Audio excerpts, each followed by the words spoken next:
Hello everyone, today I'm going to show you how to fix the YouTube keeps pausing or buffering issue.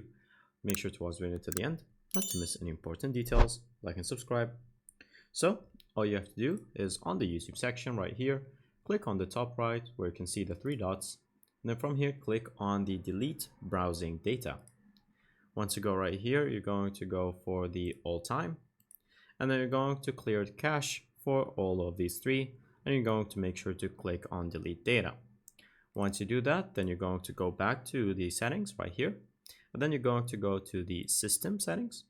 And now if you have this button, use graphics acceleration when available turned on, make sure to turn it off and then click on relaunch.